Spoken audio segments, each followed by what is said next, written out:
Everyone for being here. My name is Alex Lee. I'm proudly serving as your California State Assembly member, representing the 24th District of Gold, who's all the way from here, Fremont and southern Alameda County, down to northern Santa Clara County. So a lot of space there. And of course, if you need to follow up with anything or you have other inquiries you talk to me about, I know a couple of constituents today talked to me about wanting to say a long conversation.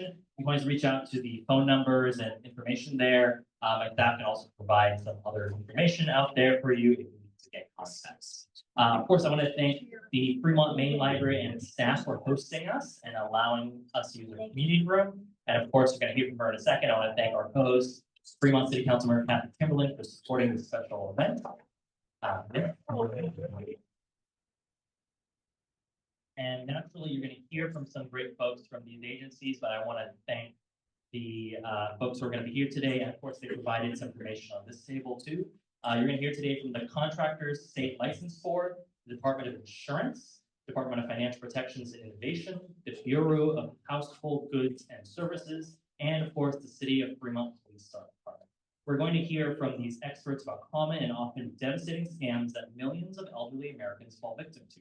Seniors are often targeted not only because they're trusting and polite, they usually have planning savings, you own a home, and have good credit, all of which make attractive targets to scammers. You will learn today about how to protect yourself from various types of financial fraud and confidence schemes relating to home improvement, insurance, telemarketing, auto repair, real estate, and romance schemes too. So they read out. I know some of you are looking for a new boyfriend. Sometimes it's not. They are too good to be true. Yeah? Remember that scams can come in many different shapes and forms that can often be difficult to identify. And recently, with the rise of generative artificial intelligence, or AI, scams such as robocalls, images, and new technology have become very nefarious. I'm sure some of you have seen the news about the very unfortunate scam that teenagers put on their parents about the homeless man that is inside my apartment with the AI-generated images. So, you know, it becomes more and more devastating that you can see very lifelike photos and videos of other people that you actually know, and it's not really real. So the best thing you can do is what you're doing here today. Doing your research and making sure you have the right and best information at hand. I hope you will find this informational seminar informative. Thank you for your participation and for all the folks that are here. Again, a lot of the information and materials will be provided to you afterwards. Of course, I want to special shout out again to my district staff that you heard about that are helping organize the event, but also a special shout out to the Young Legislator Program. So the young folks and teenagers and students that came and checked you in, they are part of the first cohort of my Young Legislator Program. So in fact, today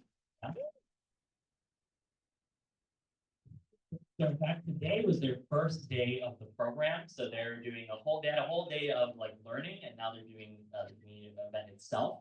And so just to keep a plug in mind is if you have children, grandchildren, nephews, nieces, or loved ones who are high schoolers now, they can apply for a Young Legislator Program, and it culminates in a lot of training for them to maybe one day replace me, maybe one day, but to train them to be young legislators, but also culminates in a trip to Sacramento, where they will go see what we do live in action.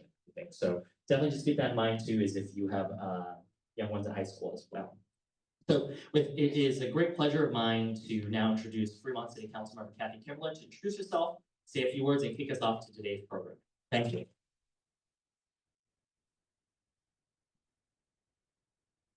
I'll bring this down. Hello, everyone. This is fabulous to see so many people here ready to do your homework to keep yourself safe. I'm Kathy Kimberlin. I serve on Fremont City Council and have been involved and invested in Fremont for many, many years. And I thank Assemblymember Lee for inviting me to join him to get the word out, to get the people here so you can keep yourself safe. I'm sure probably half of you have had some little scam call or text your phone or email. Hey, grandma, I'm in jail. I need money. Or, hey, we got the job for you. We saw your resume online. And you can make $1,000 a week for just a few hours doing handyman work. All we need is your social security number to get you started in our system. No. And we're going to learn from our experts today. That's why I'm so glad they are here. We're going to hear more from them, the little details. And if you have a pen, if you're taking notes, it's great. And then you'll get the slides afterwards if you fill out the card. And you'll have the contacts of who presented to us here today. So I'm going to get us started with our first speaker, Sergeant Sean Decker from the City of Fremont Police Department.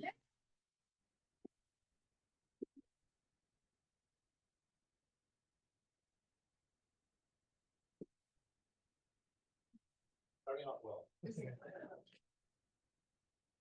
All right, can everybody hear me okay if I speak from this distance? Yeah. All right, great. All right, well, like it says, I'm Sergeant Decker. I'm just coming off of a 3-year tour with the Crimes Against Persons Unit, which is our investigative bureau. And that's what kind of got me wrapped into doing this presentation last year. And I was excited to have the opportunity to do it again. Although now I'm on patrol, so I'm not investigating the same types of crimes, but I am seeing the consequences of these types of scams as my patrol officers go out and deal with these types of calls. And so if there's one thing that I want you guys to take away from this, at the end of the day, the most important thing is prevention. Investigating these types of cases is very, very difficult. There's some slides about it here as well, but they're very complex. They often take us to investigative leads, take us to other countries, dealing with foreign banks and foreign governments. It's just not something that the Fremont Police Department is capable of doing.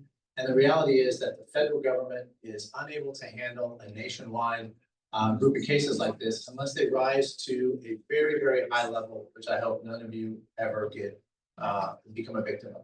So the best thing we can do is prevent.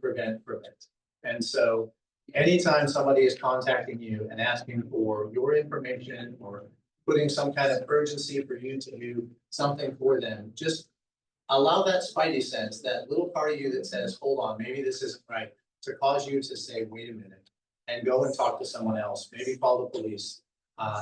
When they talk about urgency and they try and push you to do something, it's so that you don't have an opportunity to find somebody who's going to be able to tell you why this is a scam.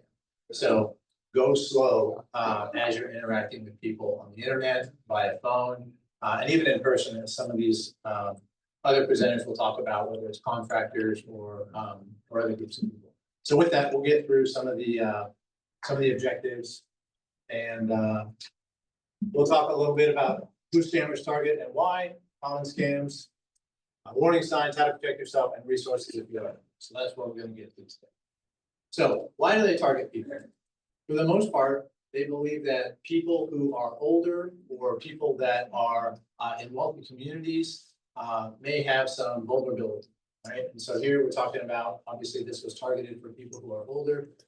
They believe that you don't have a familiarity with the scams, that you're not as savvy on the internet, and that you are able to be kind of duped into doing things, whether it's by pressure or lack of knowledge. They also, like Councilmember Kimberlin said, they believe that you're wealthy, that you have good credit, and that you are a deep pocket that they can reach into. All right, and then on top of that, isolation. As sad as it is, there are a lot of people who are seniors whose family members have moved out.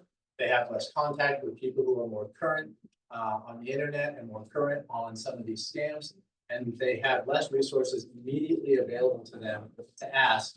And so due to that isolation, they are also a good candidate for a victim for these scammers. So some different types of scams. They could call you, text you, email you, talk to you about being someone from authority. We've had people call and impersonate Fremont PD, say that they had a ticket to pay, but you could get one from NYPD, from insurance carriers, the IRS is a super common one. And so whether it's a phone call or a text or an email, again, remember, these types of agencies are not going to reach out to you via phone, probably ever. They're going to reach out to you via mail and give you a notice that way, or you have something you have to deal with. And so when you pick up the phone or you see an email or a text around these things, immediately think, hey, who is this person trying to contact me? And then what are they looking for? The very first time you click on something or you answer the phone and you start to engage with them, you go down the path that they want. They start to ingratiate themselves to you. They say things like, hey, ma'am, I'm trying to help you. I'm with the IRS. And as soon as you say, oh, okay, and they say, how is your day today? Boom, they've got you. It's as simple as that. Oh, I'm doing well. Now they can talk to you and talk to you. They build trust. And all of a sudden, you're not thinking twice about giving your social security number or even some innocuous information like, hey, could we call you on your cell phone next time? Or what's your address? things like that. Anything they can get from you, they will get it. And they will either sell it to someone else as part of an identity theft profile, or they will use it for their own schemes, right? Things they may use caller ID to make it look like they're calling from a real number. So when your cell phone goes off, sometimes it says potential spam. Other times it has a title. So I've been getting one from a company called Invesco QQQ twice a day. All right, and I'm not picking up that phone call. Even though I don't think that, I would fall susceptible to it, I recognize that even picking it up and them knowing that this is a valid telephone number makes me more likely to be victimized again, and it increases the amount of spam I'm going to get in the future. All right, they're going to try and get you guys to send money. They'll try and get you to buy gift cards, deposit cash, Bitcoin, all of those sorts of things. Don't even get that far down the conversation with any of these folks, and understand that there's never been a time in my career where someone solicited money like that the person didn't regret it and that it wasn't a scam. I've been a cop for 20 years, taken these reports. I've supervised cops who take these reports. I did an investigation, and not once was it legit. All right. They may ask for a virtual meeting. And then they ask you, oh, it's okay. I just need to verify who you are. Can you show me your driver's license or your passport? It's identity, right? And we all think that we wouldn't do it, but I have to tell you, a very good friend of mine, my wife, she does caregiving. So she was caring for his mother in her house. She's alone. And she got a phone call. And it was from a jail, theoretically. And they said, hey, your grandson's in jail. And he wants you to put money on his books, right? He wants you to give money for him to bail out or on his books. And she was ready to do it. Very intelligent woman. My wife was there. And she said, hey, don't do that. It's probably a scam, because she knows, right? And just call your son. Call and find out. Nick is the kid who occasionally has had problems going to jail. And so it's kind of a legit thing that he might be in jail.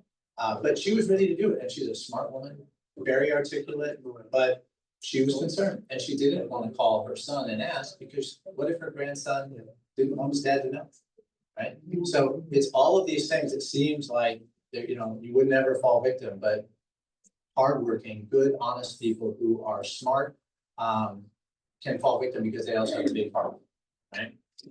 All right, excellent. Can we go to the next slide? Yeah.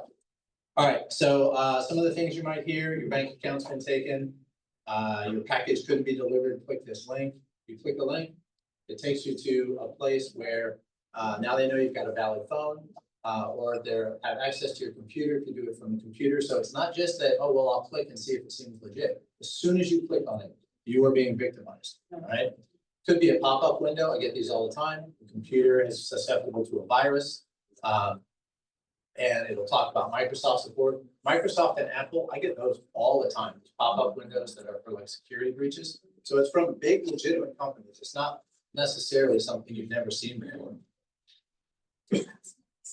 Another type could be a romance relationship scam. So I know we all laugh at things like that, but again, this comes back to the isolation, right? And so the fact that you guys are here probably means that you're less isolated than maybe some of your friends. And so I consider each of you to be an ambassador to all of the people that are in your circle of friends and family who could also fall victims to these things. So think about, there are people in your life who really want to have contact with loved ones. They want someone to call them on a regular basis, tell them that they're smart or beautiful or interesting, and they will play that part, these scammers will, for people of any age. And I have seen people of every age. Even if it's not a romance scam, it's a relationship scam. It's, I have a friend, and they can do things like, it's on here. They can do things like send a text in that says, hey, oh yeah, it's down here on the right-hand side. Say, hey, I wanted to come visit you today, at your home, but my car broke down. I need $1,200. Well, you can imagine if you've had 3 weeks of communications with this person, they've sent you pictures, they've talked about their family, they've made up an entire family story to share with you, that it would be easy to get duped into things. And especially if it starts with a small amount, right? Hey, I need a gift card for $50. I want to give it to my son so he can buy groceries, things like that. So just be aware of all of that. These online relationships, they may seem like they're legit, they may seem very trustworthy, but being engaged in those things, these people are experts at identifying the emotions that they want to evoke and getting into your heart and your head and convincing you to trust them. If you've ever watched Dr. Phil, right? Probably everybody here has. You've seen all this stuff. We need to keep going about that. Cryptocurrency scams. I'm not gonna lie, I don't know that much about cryptocurrency. I stay away from it. I get some kind of weird wizardry thing. There's a bunch of people that made a lot of money doing it. The problem with cryptocurrency is that it is untraceable. And that's why a lot of people are interested in investing in it for a long time. It wasn't able to be taxed because of the way the transactions were done. People would lie about the money that they made on it. And so these scams often want cryptocurrency. They want you to buy cryptocurrency. They want you to invest in cryptocurrency, have transactions with cryptocurrency, because it's very, very, very difficult for us to track it. And so they may convince you to make an investment in a new cryptocurrency that turns out never exists. So beware of cryptocurrency and anybody that's asking you to invest in it, pay with it. It's just not something that you need to do. More about cryptocurrency. It's a very quick transaction. Once it's done, it's over. If they ask you to get a cryptocurrency account and put a bunch of money into it so that you can buy cryptocurrency, they may convince you that you need a PIN. And then all of a sudden they've got your PIN, and once they take it, it's gone. It goes to another cryptocurrency account and it's virtually untraceable. I'm not gonna watch this. This is you can turn it back on. This is like a 3-minute video of some really, really sad stories of people who have fallen victim. I think we all understand the significance of it, and my presentation points will. Hopefully you want to play or? What's that? You want to play? Yeah, it's all right. Okay. Pig butchering scam. I hate the way that this comes out, but this is a long-term investment scam where they form a relationship, and it could be somebody. In fact, I have a friend right now who I believe is being victimized by this. But she was contacted by somebody in India, and they began to form a relationship online, kind of like a romantic scam. It wasn't romantic; it was just friendship and business oriented. He asked for money for an investment. She's going to start a hotel in Belize and things like that, right? And her parents had recently died. They had left her $2 million. She has $200,000 left. And I have tried my darndest to convince her that this was all a scam, that this was bad. All of the red flags that we talk about are present, and she was unable to resist. She's lonely, lives in an apartment by herself, and she's lost virtually all of them. So, but it's simple, right? It can start as a long-term investment. They can say, hey, look, we've got a new cryptocurrency, a new stock that we're going to do. We're going to buy a house. We're getting investors together, and they say they'll have people come on a video call or have testimonials of people who have invested and made a lot of money. And they'll pull on your heartstrings. Hey, this is an opportunity for you to have generational wealth, to set your family up so that they're wealthy for life. And then they'll ask for $1,000. You think, well, shoot, that's not that much money. So you give $1,000 to them, and they give you access to a website they've created where you can track your $1,000. And false returns are being shown. They might even give you a return. Say, look at this, in a month, you just made a 10% return. That's gigantic. Wouldn't you like to make it $100,000? And pretty soon you're giving them money and they're sending you a nominal dividend or no dividend. And when you are perceived to have given all that you can, they'll start putting pressure on you. They'll start threatening maybe, and then they will stop contact and your money is gone and that website is down. And it seems like it would be hard to find people who would do things like this. But remember, they have people sitting in chairs all day long making phone calls. And so if you make 100 phone calls in a day, you can imagine that you get 1 or 2 people that you start going down this pathway. So yeah, watch out on all your investments. The key is going to be to talk to people who are up on all this stuff. So at the end, I'm going to give you the non-emergency number for the Fremont Police Department. We can come out and either talk to you on the phone and provide advice, give you current information about scams, and just evaluate the circumstances that you're in.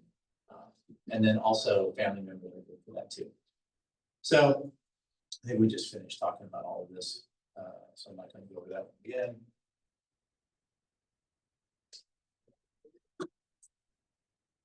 All right, we finished all that. Pet scams. Who'd have thought they'd take advantage of your pets, right? So maybe you put a sign out that you've lost your pet. And so they call you and then they try and get you to pay them to get your pet back. They have your pet. So they can go to places like the library or the lobby of the police department or vets and pet stores where they have a bulletin board for people who have lost their pets. There could be bulletin boards on computer systems, right? Like in the neighborhoods that they look and somebody says, I lost Fifi, my kitty. And then they get the picture from that and they doctor it up with some AI and they say, look, I found Fifi. I just need you to pay me. And so they're going to do that, or they're going to call you like you're the vet. Hey, vet Jones, you know, my animal is sick and I need to make an appointment. And you say, oh, I'm not a vet, right? They're like, oh, well, can I ask you some questions about caring for my pet? I'm worried about my pet. Build relationships, things like that, and now they're in, right? So these are some of the things that they will try. And they're going to ask then to get information about you. You can look at the some of the text threads that are run along the sides of this. It can be as simple as, oh, you've been so helpful. What's your name again? I'd like to write to give you a card. Can you give me your name and address? I'd like to say thank you. And now they have your name and address, right? And that information can be sold to somebody else for money. So these are the types of things. It seems super innocuous, but it happens. PC and tech support stuff. This one is pretty common, and the biggest way that you're going to find a little bit of a difference on these things when they come up, for one, these are all fake. You see Windows protected your PC and all that, it's all fake. It'll say Microsoft on some of them. I've had Apple wants to warn you that your computer is infected. I get that one all the time. There's another one I get, it's in here, I get Fast Track. I get $1,000 has been charged to your Apple ID account. Those are all scams, all of them. And they're just looking for a response. One click is all it takes, and you are compromised. Now, the level of compromise changes, right? You compromise, and then all of a sudden, a dialog box might come up. Now their tech support is there. Now they want access to your computer. So all you have to do is go into your settings, click a box or two, and they have access to your computer. And in just a few minutes, they have all of your passwords and all of the access to everything, all of your email accounts, your bank accounts, everything that's on that computer is theirs. Okay, so the fix for this, study the address bars, the URLs. A lot of times there's misspellings. It'll say like Microsoft, but then it might have an exclamation point at the end. And we don't read that carefully, right? So they've got these URLs and these websites that are designed to mimic Microsoft and Apple. Keep your software up to date. It'll block a lot of that stuff. Which reminds me, that's probably why I'm getting stuff. Yeah, go ahead. Yeah, I just have a question. So any of these scams, do they have HTTPS as part of the URL or? I think they can certainly have HTTPS, but Okay, yeah, they do. Yeah, If it's not HTTPS, it's definitely a scam. I don't know if the other one is. Yeah.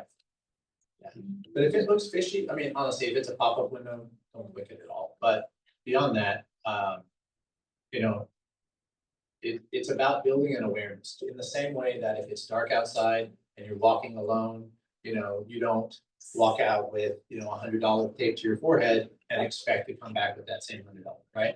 We are vigilant, right? So, which reminds me, I'm gonna tell you about another scam too. This has nothing to do with the internet. It's not in this PowerPoint, but recently in Fremont, we have had what we call jewelry snatch scams. And so what's happening is people are wearing very nice jewelry in public places and they're going for a walk with their dog or their family. Someone comes up to them and says, hey, I need directions to where Target, right? And that's how they get within your personal space. Now they're within your personal space. You give them the directions and they say, oh my God, you're so thankful. I love your energy. I think you're a wonderful person. Let me give you my necklace. And they pull off their necklace. And when they put it on you, they take yours and run. And it is that fast. So, just so you guys know.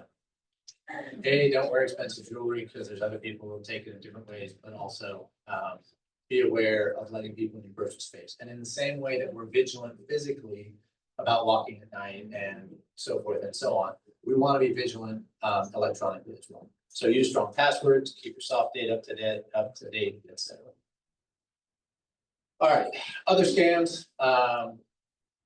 There's ones threatening to harm a family member, graphic images sent. I have absolutely been dispatched to this call. It seems like it would be ridiculous, but they'll send graphic images of, you know, someone that's been kidnapped or blood and things like that. And they'll say your son has been hurt, he's been involved in an accident, or we have your son, we'll meet you at the bank, type of thing, right? You gotta call the cops for stuff like that. Employment, work from home, Councilmember Kimberlin brought it up. Those are all a scam, trying to get your information. Overpayment of taxes, the IRS will never contact you that way. Same thing with IRS taxes owed. You might have a third-party company that says, I've been getting this one lately because I did my taxes late. They said, oh, we show that you haven't filed your taxes yet. We believe you're due a refund, and they gave me a giant number. I was a tax lawyer before I became a cop. I know that I'm not getting that kind of money back, right? So total scam. Immigration visa status, again, trying to play on the vulnerable population, right? People who are here, who are dealing through the immigration process, are also another vulnerable group that could be targeted. Lottery win, requiring processing fee, rental properties, if you're a landlord or an owner.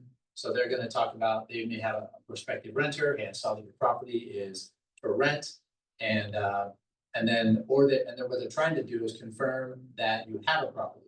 So then what they can do is they'll keep an eye on your property, or they'll go to your property and they will impersonate you. They will move somebody else into your property, have a lease agreement with them. So you may have a tenant that's in a property. They'll have a lease agreement with somebody else, and that person shows up one day moving with a U-Haul. And I have literally been to this call, right across from, just south of Central, one of those houses there, south of Central on the east side. There was a rental, and these people were living in it, had been living in it, and another dude showed up with a U-Haul, said, hey, and he had a lease, he had keys, he had everything, and it was all a scam. He completely got scammed. Had given first and last month's rent, and all of that stuff. All right, some text examples. Your vehicle has been recorded in Fast Track, Amazon customer ones. I'm Annie, are you Jenny, right? You get these random texts. I get those twice a day too. I really need to do something about blocking people, I guess. Apple notifications and Citibank. None of these organizations are going to contact you in that way and ask for personal information. So one of the things I tell people is that if you get in a circumstance where for whatever reason you answer the phone and because maybe you were expecting, maybe you're in the process of buying a house and you have a loan with Citibank, let's say, and the phone rings and they say magically, I'm Citibank, and you engage with these people. If anybody over the phone is asking you for personally identifiable information, that's your driver's license, and your address, your phone number, anything like that, tell them, hold on for a minute, I don't give that over the phone. I'll call you back, what's your phone number, right? They're not going to be able to give it to you. And if they do, don't call that number. Call Chase's main number. It's on the back of your credit card or it's on their website. All right. Work your way through their phone tree to find that person. It'll save you potentially an enormous amount. All right. Scam warning signs. I talked a little bit about urgency. They're going to try and push you into a panic. Your son needs this now. You have to bail him out. Being threatened in jail. They were arrested. Things like that. Unusual payment methods, we usually pay with a debit card or a credit card, not Cash App, Venmo. Well, Venmo and Zelle, I think people use more now, but gift cards, Bitcoin, cryptocurrency. Don't pay people you don't know. Right? Request for personal information, and this is anything, man. Just validating your phone number is a piece of information that's going to help them. Call to action, installing apps, clicking links. Person or phone number is not known to you. So if you don't know them, don't answer the phone. And if it's somebody who is new to you, they will leave you a message and they'll say, hey, I'm Tom Jones. Remember, I'm the guy who worked on your car last week. It's ready. Oh, okay, cool. I didn't know his name was Tom Jones. I thought it was ABC Automotive, right? So I didn't answer the phone, but if it's legit, they'll leave you a message. Okay. So be suspicious of these phrases. It's your lucky day. Burn fat while you sleep. I've been suspicious about it for a while now. Fresh cash grants, make big money, can see all these things, big senior discounts on prescription drugs. Again, they're playing to your needs. They know prescription drugs are expensive. They know it's hard on seniors. And they want your phone calls. Right? Because now you're calling them. You're telling them two things. Here's my phone number, and I'm vulnerable because I responded to that sentence. Okay. All right. You think you're a victim? Stop all communication. Ask somebody you trust for a second opinion. Notify your banks and financial institutions. Oh, and that's the other thing. Trust your banks too. If you guys go into a bank that you regularly go into and the teller's there, they know when you come in and you're depositing money. They can pull up your account and they see, oh, look, Mary always brings her social security check on a Tuesday and in it comes, and all of a sudden you start pulling out 10 grand at a time. They're gonna say, hold on, Mary. This is a bad idea. Are you sure? If you hear that from a teller or anybody at the bank, they are right. Okay, they are right. 99% of the time. I guess if you're buying a car for 10 grand, you pull out 10 grand, that's it. But they'll look for a pattern. So notify the FTC, file a complaint with the FBI's crime complaint group. So they're not going to investigate 1 or 2 or 3 of an individual who loses $100,000 or something like that. But when they see a pattern and the dollar amount goes up, they will investigate it. Freeze your credit with the free credit bureaus, Equifax, Experian, and Print. All right, change your account passwords. As soon as you think you've been scammed, if you made a mistake and you're like, I clicked on it, shut your computer down, and then be prepared to go in and change all your passwords. Right, just change everything that's on your computer, and then call your banks, change your passwords, change your pins, do all that stuff. It seems excessive, but if you're a victim of identity theft, I was a victim of check fraud once. It took 12 years before creditors stopped bothering me because like 6 checks had been used. So yeah, call our non-emergency number. Oh, I've been forgetting to do this. Sorry. Call our non-emergency number, 790-6800. We can help you guys. We don't mind coming out. And even if a cop can't come out, it's an easy phone call most of the time. They're gonna call you for, hey, what's going on? How can I help you? So you can get a fast response and then file a police report. So if you have suspect information, things like that, the cops will oftentimes come out. But for most of these scams, they end up being an online report. And you can file that online and then you'll have follow-up from an investigator. All right. This too gonna be true, usually is. That is about it, you guys. All right, I'll be around till the end of the day when we do this.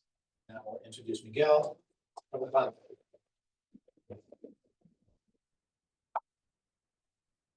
So just a quick reminder before Miguel gives his presentation from the CSLB.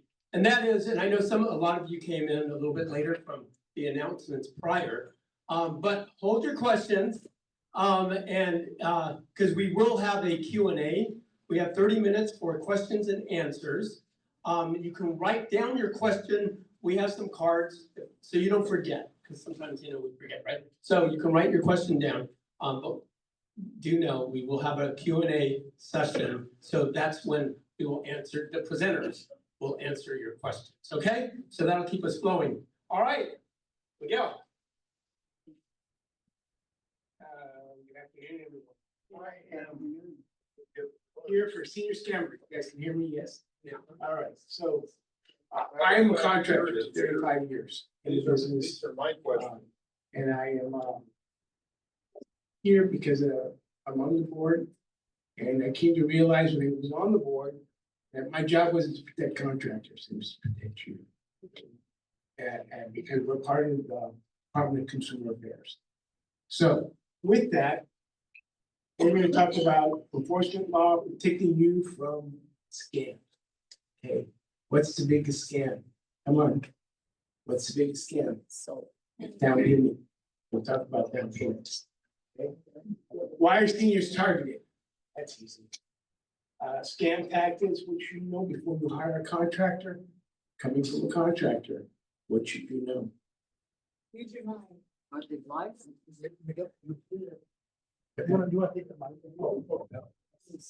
Yeah. Okay, that's good. There you go. How to file a complaint and check a license. I'm going to repeat that again. Check a license. It's easy. Really easy. All right. Why are you vulnerable? Requesting because you have beautiful people with silver hair. And everybody loves you. And they want a piece of it, literally figuratively. Okay? So why do they try to manipulate? Scammers are here attracted to your silver hair, which is your silver money, which is your bank account. Plain and simple. We're not gonna go over that, you guys should know. I mean, I learned that when I was 8 years old, don't answer the door. Right. Strangers, right, okay? And I make cash payments. And I'm gonna tell you this, my mom has passed on. And after she passed on, what is mom doing with $50,000 cash in the house? Right? We know you guys have money in the bank, and at home, cash. Come from a generation where you have to have ready cash. Okay? So just protect it, make sure that they're not lightening your pockets. Sales pitch, I'm gonna make it real simple matter. If the job is $10,000 and more, $1,000, full stop. Anybody asks for any more money, if your job is over $10,000, they're breaking the law. Okay? Anything less than $10,000 is a percentage of $1,000. So it's $9,000 job, it's a $900 down payment. Full stop. Okay? All right. That is probably one of the biggest scams out there. Is taking $30,000 on a $40,000 job. Okay? I've had a contractor state license issued to me every 2 years, and I've had one, I've had almost 18 of them. Okay, if a contractor is soliciting from you, he needs to have a pocket card. Okay, number one. Number two, check it against his driver's license. Is it the same person? Okay. Number three, write down the number, take your phone out, take a picture of it, run into the house, pull it up on the computer, and say, he does not look like a Jack Adams to me. Right? So just double check and make sure that what you're getting is really what it is. Number two, this is really super important. Sharon's probably gonna talk a lot about this. Insurance. Before you sign a contract, you tell them to send you a sample insurance certificate. What should be on that insurance certificate? Unless he's replacing a doorknob, he better have workman's comp. Okay? If you have people working in your house, other than that individual, he is an employee, full stop. That means if he gets hurt on your job, who's got the deepest pockets? Not the guy who's ripping you off, you do. They come after your home insurance.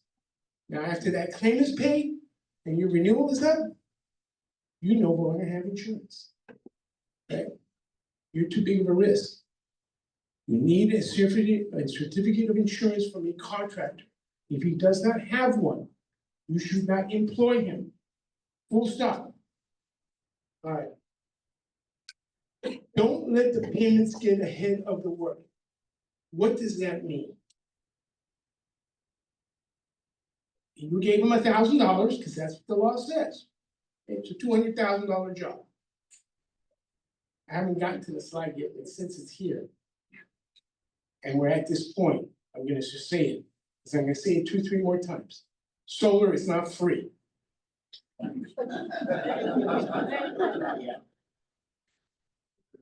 As my professor said, repeat for emphasis. Solar is not free. Okay? So, you've got a $200,000 solar job you're gonna do. You're gonna put a couple of batteries there, right? So it's a $1,000 down payment. And by the way, we gotta do the permit now, so we want $100,000. No. No. What should you do? The first thing you should do. Call City Hall and find out how much a permit costs for solar. Okay? It's public record, public information. It's probably $5,000. Maybe with some drawings, maybe $10,000. The bottom line is, whatever you agree to in your contract, you have the permit first before you pay for the permit. Do not pay in advance for a permit that take 3 or 4 months to get. Okay? always pay as a deliverable. You pay, well, you do pay when you get the food. Right, but you know, there are rules with Uber, right? Contractors don't have any rules. So, unless it's me. But, the point is when you're doing your schedule of values, what is that? You have a contract for 200,000, you're gonna give incremental payments. Those incremental payments should always be based on something that was delivered to you of value. The solar panels are no longer at the factory, they're in your garage. I'll pay you for that. Okay? The battery packs that we're gonna put on the side of your house are no longer at Tesla or whatever. They're in your garage. I'll pay you for that. Okay? Now they get some work done. There's an inspection that's due. Do not pay before the inspection. Pay after the inspection. Why? Because if the inspection fails, oh man, this is a problem job. I think I'll leave this for a while and go make some money elsewhere. And you get stuck with a job that's not permitted, not finished, and you're already way in front of the work that's being done. Okay, what we call that in industry, front loading. Do not be front loaded. Matter of fact, what do you tell the contractor when he says that much money? Don't front load me. Okay, let's repeat that. Don't. Yeah. Perfect. Okay. As in the state of California, we used to average 30 complaints a month. Lately, we've been averaging over 300 complaints a month. Okay? Up until about 6 months ago, it was one specific industry, and that was solar. Now it's changed to what? ADUs. Okay? So ADU stands for auxiliary dwelling unit. Okay, whether it's attached to the house, standalone structure, you're gonna rent it out, or your kid's gonna move back home, one of those things. Again, down payment, make sure that you have a reputable ADU contract. It's not free, it's not cheap. Anybody who's telling you they can do an ADU for $100,000, don't believe it. For $250,000, $300,000 job. So look at the value that it brings to your property. Look at the recovery costs. You're gonna, unless you have cash and pay for it, you're gonna get a loan for this construction. You're gonna be out of pocket $1,000, $1,200, $1,500 a month. Are you gonna be able to rent it back for that? Or what's the insurance gonna cost? What's the nuisance? Peace of mind. All that comes into play when you're renting to someone from part of your property, if they actually pay the rent. So just keep that in mind, keep the costs in mind. Solar is not, oh, it is not free. What else do we check? What's this little thing? The pocket, it's like a credit card. It's white with green lettering on it. It has the name of the company, the person's name, and more importantly, the expiration date is on there. If it's expired 20 years ago, it's still white, so that's the same lettering. We ain't had a valid license in 20 years. Okay? Get everything in writing, make sure you understand the contract. If you have a complaint and you're being scammed, call the licensing board. Tell them you don't get them. You'll get better results. All right. And check a license, it's really simple. When you get onto the website, CSLB, if you're doing any kind of construction, you should bookmark this website. You know what a bookmark is? Okay? It's like when you're going to Uber Eats, that's a bookmark, it's where I always go. Okay? You're bookmarking CSLB, if you're gonna be doing a job, it opens up to that first thing you do. As you told him you were gonna go use the restroom, you actually type in this contractor's license number. Is it valid? Has it been suspended? Is it currently suspended? Are there violations? if there have been violations, it's gonna be on the website. It's gonna say, oh, his license is valid, but you should be aware that he's been a scammer in the past. He says he turned a new leaf and he's paid his dues to society, but you should know this, and that never goes away off your license. If you have transgressed, you get to do penance, but everybody should be reminded. And check a license, it'll go again, expiration date, this license has been expired. You can check the bond, all that can be there. All right, and with that, that's the board, that's the number. Thank you for your sake. Next concern, An introduction. Amazing, thank you. You told me this was a senior Cam Stoppers. You guys look quite young. I don't know. All right, so I'm with the Department of Insurance. I'm an outreach analyst. Today I'm talking a little bit about insurance scams, some things to look out for, as well as just kind of what we do at our department and some resources that we have specifically for seniors. So Sharon Smith. So at the Department of Insurance, who's had to call our department, knows what our department does? Oh, just a couple. Okay, wow. So we regulate all lines of insurance. So that's homeowners, life insurance, health insurance, auto insurance, everything but like Medi-Cal, Medicare.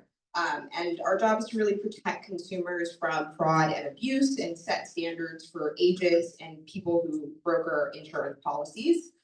We sometimes conduct market reviews of the insurance market to make sure that, insurers are paying out claims, are acting fairly, and we've resolved insurance complaints as well.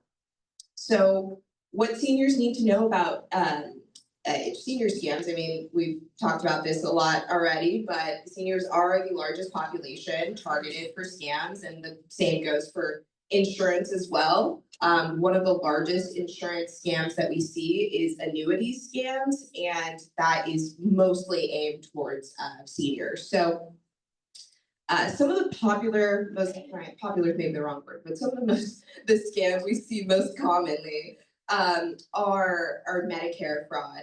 Seeing this one quite often. Again, we don't regulate Medicare, but often we get calls in from our department about Medicare. So scammers may call or email or even show up at your door claiming or pretending to be Medicare representatives. They'll often ask for your personal information, which is usually a really big red flag. And they'll ask you to submit a false claim. So they'll have you submit this claim, and either you submit a claim or ask for this free medical expenses or equipment, and they're billed to your Medicare without your knowledge. They'll try to take a cut from it, and it's usually a claim or a penalty against you, even if you didn't actually make that claim. So something to be very cautious for with Medicare is making sure that if you're submitting a claim yourself, you know somebody who is a trusted representative to do that for you, and that you shouldn't be giving out those personal details of your Medicare numbers, your Medi-Cal numbers, and if you have any questions, just call whatever your doctor's office or insurance directly if you have any questions about your policies. The other one we see often is premium theft. So this is when a fraudulent agent will take your insurance premium but never actually give you an insurance policy. So you're like, how would that even happen? But think where your insurance policy is right now. What are your coverages? What are the things that are in? A lot of people don't know that. A lot of people don't know what their actual policies say and cover them for. So if you do have an insurance policy, you want to be really, really certain that you get that policy if you pay for it, right? You review what those coverages are. They ask for a physical or a email copy that you actually see it yourself, because a lot of times, not a lot, but some of these agents will take your premiums and never place that policy and just take that money for themselves.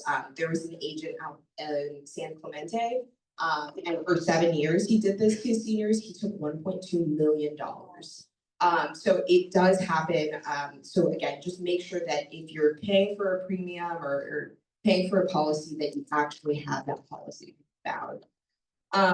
Homeowners insurance and repair fraud, Miguel's already gone over a lot of the stuff from the contractor state license board, but I put this in especially after disasters. Like we saw this a lot after the Palisades and Eaton fires, that seniors were getting scammed by contractors after these natural disasters trying to get their homes repaired. So there's sometimes will pose as contractors, they're promising, you know, quick repairs.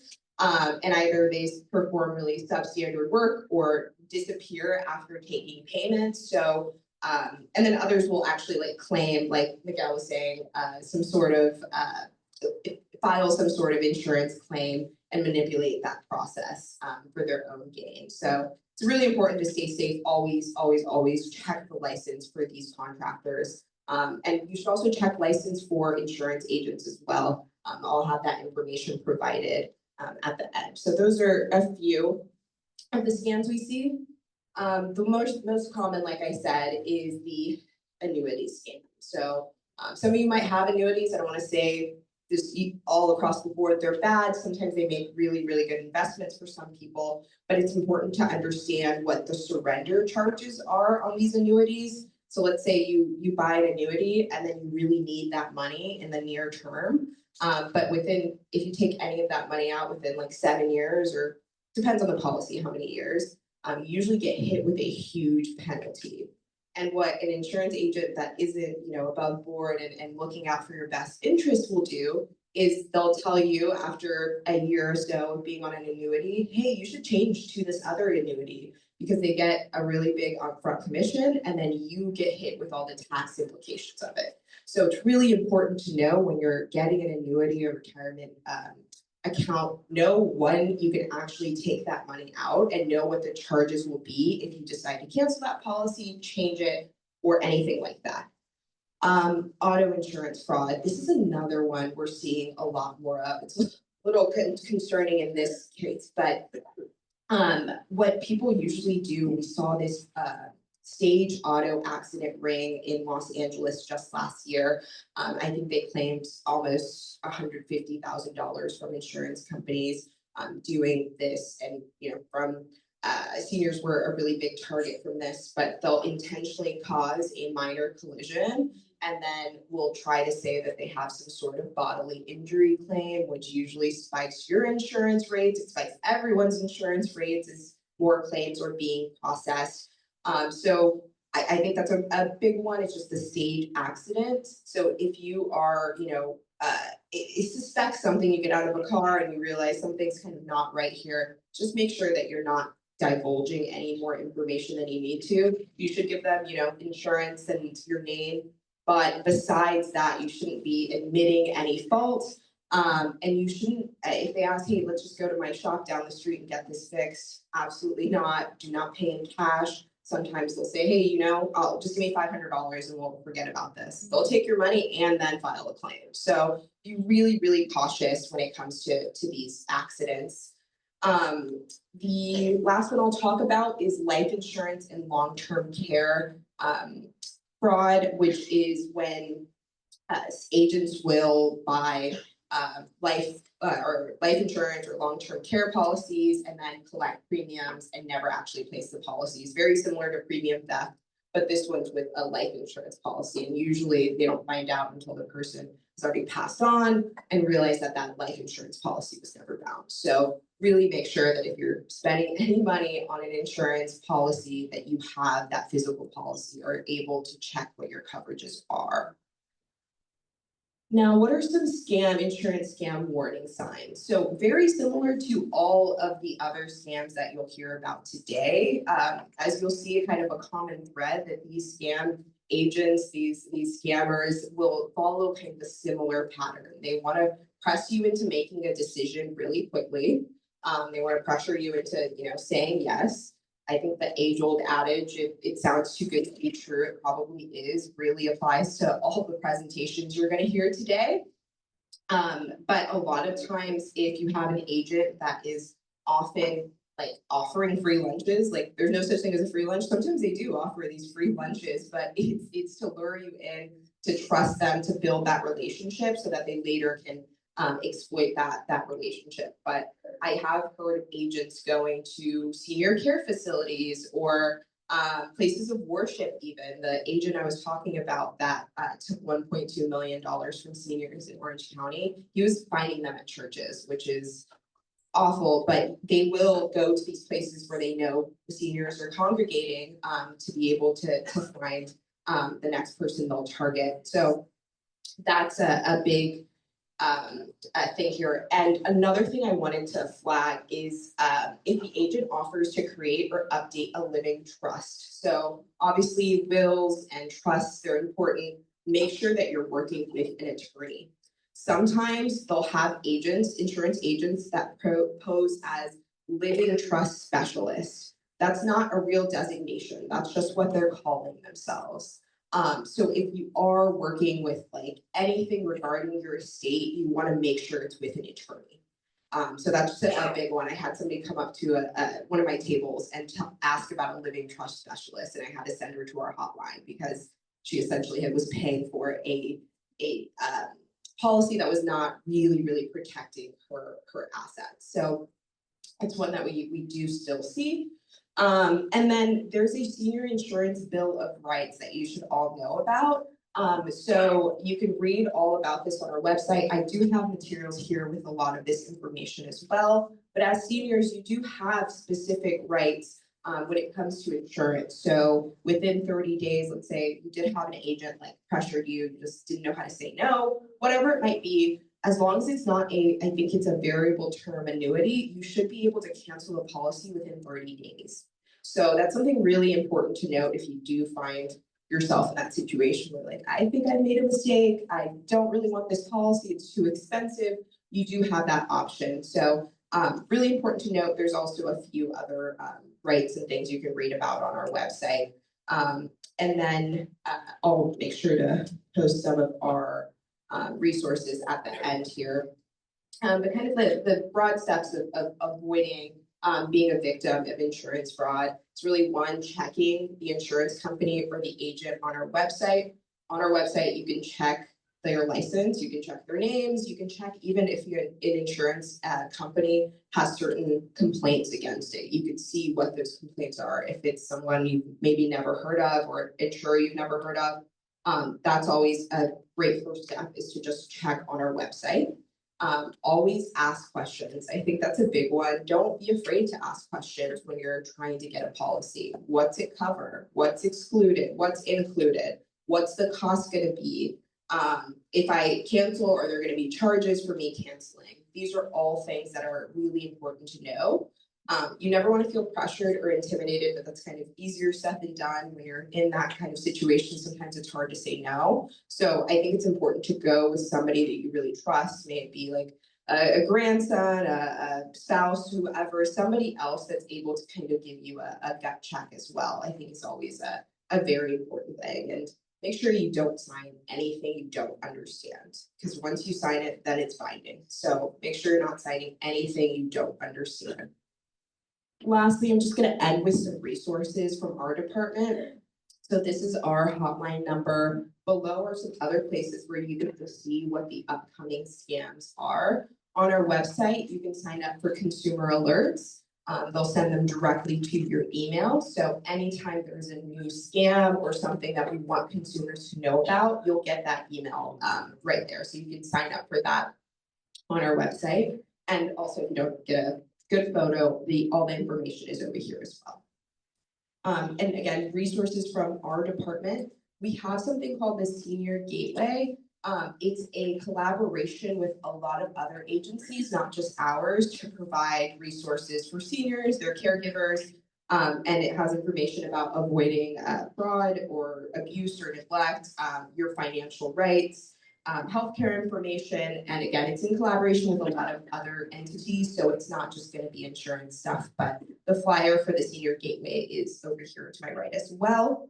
And on our website, and here we have some guides about like informing seniors, driving for seniors, insurance things related to seniors are all there.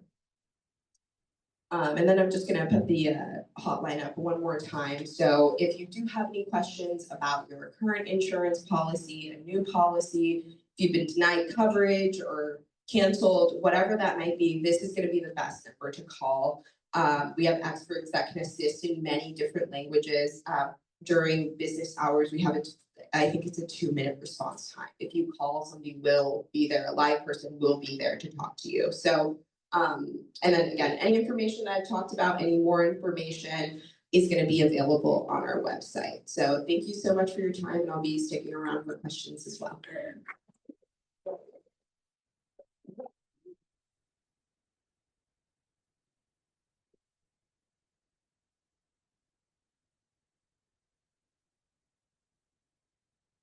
Thank you, Sharon. Hi, everyone. Just to let you know, you've been probably sitting for an hour, so let's take a 20-second break, stand up, stretch. You're a little past the halfway point, and we're gonna be done real quick. I'm gonna fly through my slides, but yes, please stretch, get the blood flowing. A lot of the things in my presentation, it kind of mirrors what you've seen already, but it's great to have emphasis and repetitive on message. So, yeah, move, stretch. Again, my name is Cooley. I am the Targeted Outreach Director for the California Department of Financial Protection and Innovation. Let's kind of jump into it. I do have a disclaimer slide, but feel free to stand up. I'm going to just run through this. My legal team forces me to read this. The views and opinions expressed in this presentation are those of the presenter. They do not actually reflect the views and opinions of the FBI. This presentation is for educational and informational purposes only. This is not financial or legal advice, and the FBI does not assume responsibility for the completeness of the information in this presentation. Basically speaking, this is the most up-to-date information right now as I presented. Things may change, right? New technology, new economics, that kind of thing. But this is the most up-to-date information. All right. So let's go ahead and find your seats. We're going to jump right into the presentation. I know a lot of people are grabbing resources right now, but you don't want to miss the information in this presentation. It's really great. And thank you for being active. Thank you for standing up. And thank you for being here. Again, I want to thank the Councilmember, as well as the Assemblymember and the Fremont Library for having us here. Just quickly talk about the DFPI. Who are we? What is our role? The DFPI is California's financial regulator. What does that mean? We license and regulate, our purpose is to maintain a fair, healthy, and trusted financial marketplace for all Californians. We do this by licensing and regulating a number of financial professionals, industries, and companies within the state of California. We also provide free presentations and workshops all throughout California, in person, webinars, etc. We have a dedicated section on our website where we publish news articles, alerts, consumer alerts, and a listing of our different events that we do in person, virtually, that kind of thing. The link to it is dfpi.ca.gov/consumers. I know it's kind of small, but it'll be in the slides. So please feel free to check that out. Really quickly, before we jump, one more plug before we jump into the presentation. The DFPI offers free financial education through an online learning platform, completely free to anyone and everyone to use. You just need to register with your email address. There's course modules on things like budgeting, getting out of debt, building credit, buying a house, estate planning. It's a great learning platform. Again, free to anyone and everyone to use. The link to it is dfpi.ca.gov/learn. Okay. Again, I'm going to be repeating some of the things that are already been talked about, but again, I think it's worth being repeated. This is an infographic from the FBI's IC3, that's their Internet Crimes Complaint Center.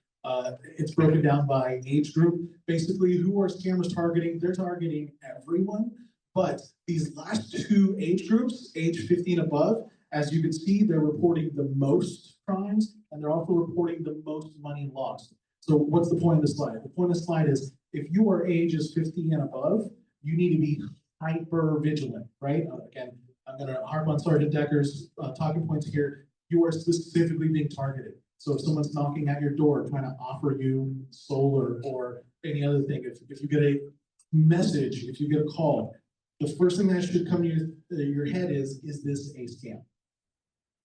Okay, I know we talked a lot about the different types of scams, but I want to go over some of the most common ones again. By far, the most common type of scam is imposter scams.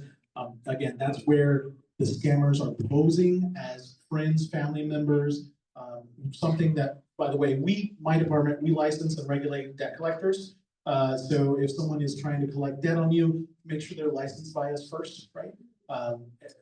There's also, again, just repeating what Sergeant Decker was saying, imposters, scammers were posing as the IRS, Social Security, Medicare. They might be posing as your utility company, right? Saying that they're going to shut off your power, electricity unless you pay a certain amount.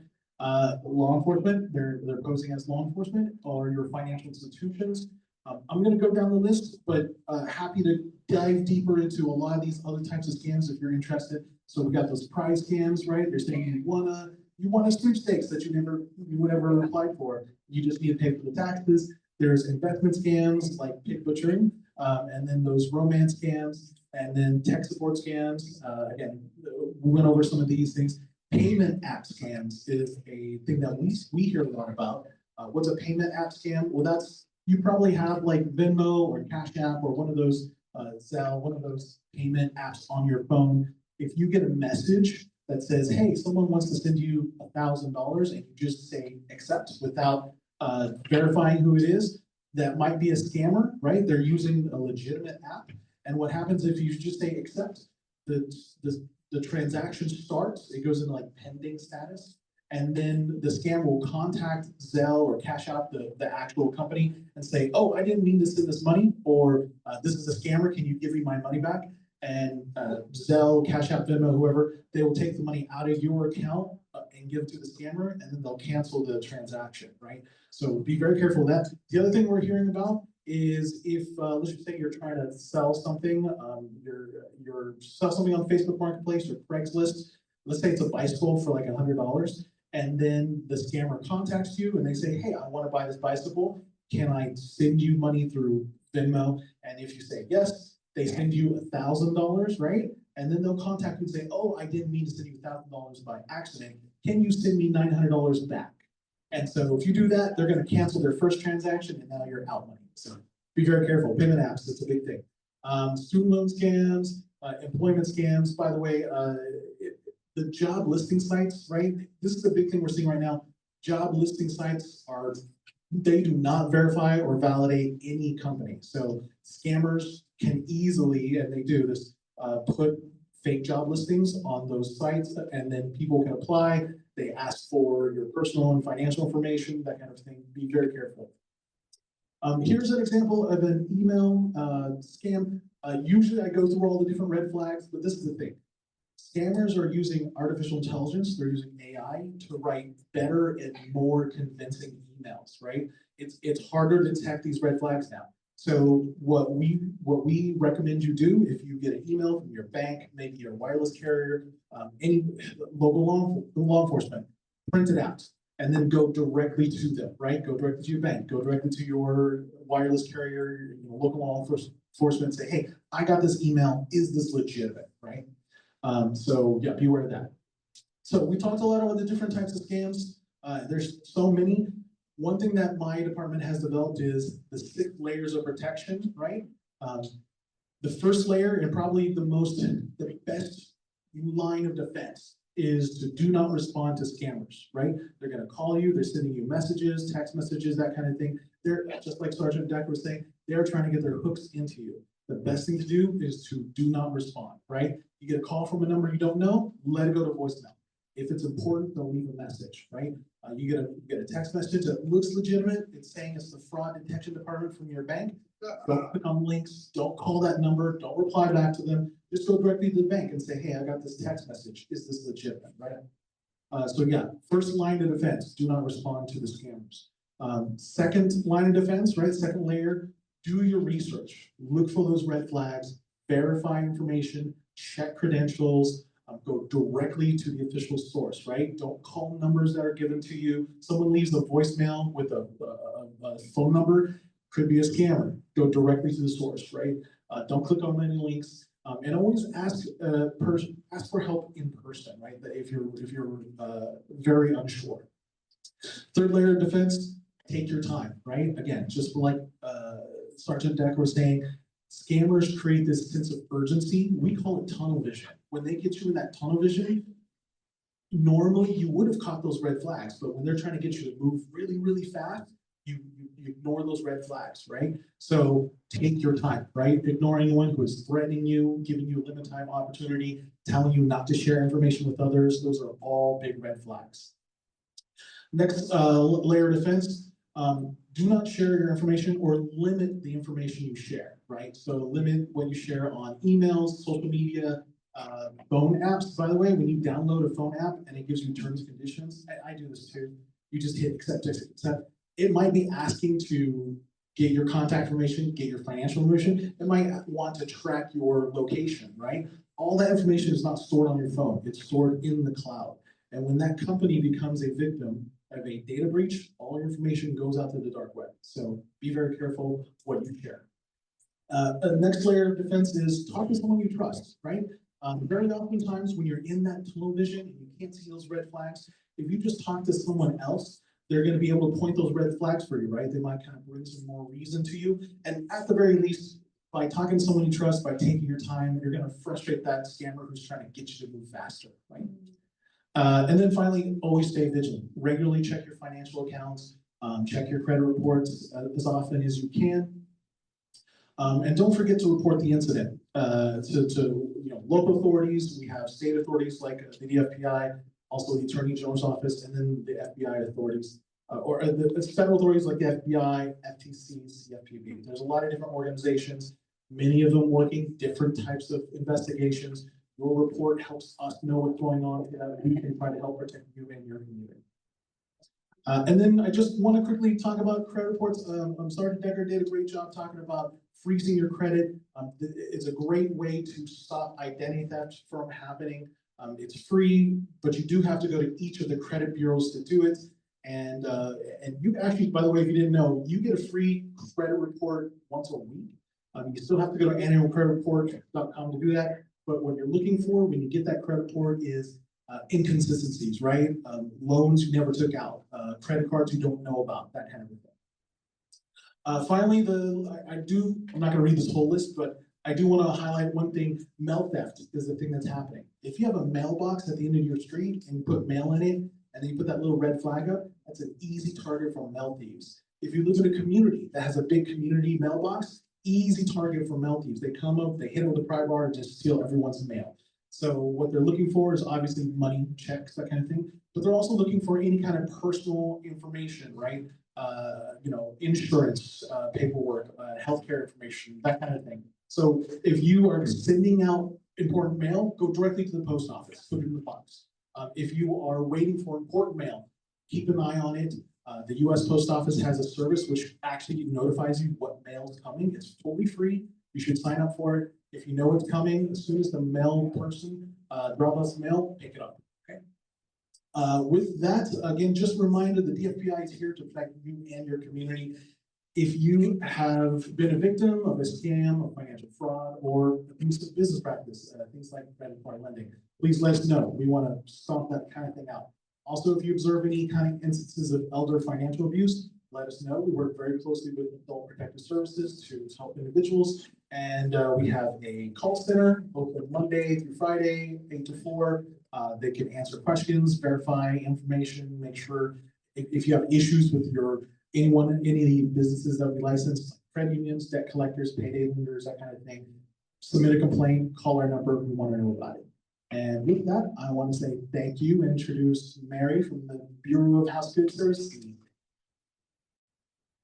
Hi,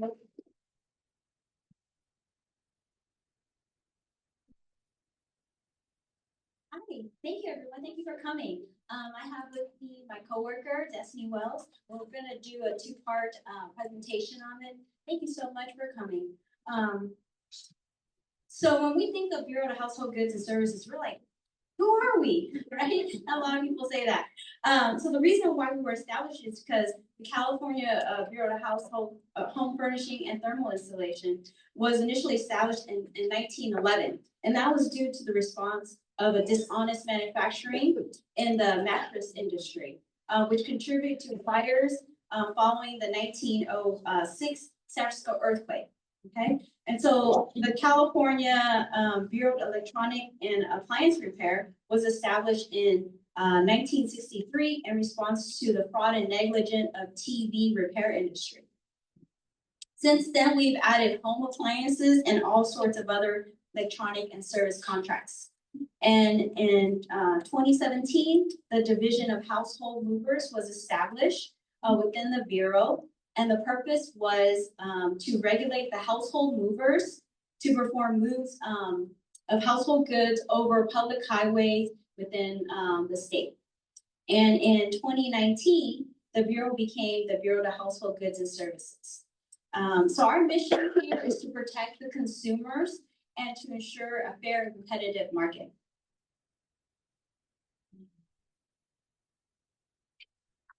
So now I will go over the Bureau of Electronic and Appliance Repair. But first of all, I'm going to talk about electronic repair.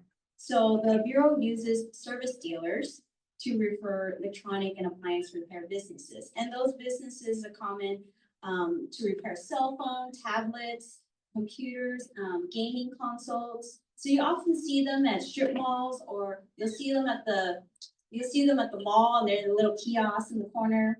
And they can do their cell phone repair fixes like within an hour, a couple minutes, something like that. So the repairs that they offer are like cracked screens, damaged charging ports, and the unit will turn on entirely.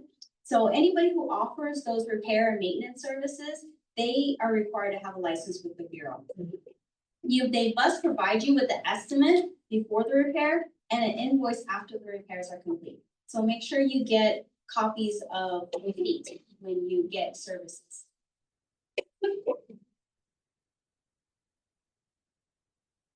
So now we're going to go into appliance repairs. So the most common appliances that are being repaired are washers and dryers and refrigerators. So the Bureau's regulation also includes smaller appliances like blenders and toasters. We often see repair units being done for issues like the refrigerator doesn't cool or freezes over, or the washer makes noises during use or leaks during cycles. So these repairs, they also must be licensed with our department. They must also provide the same documentation as you would with the electronic repair business, and you need to get a written estimate prior to the repairs being done, and you should receive an itemized invoice once the repairs are complete.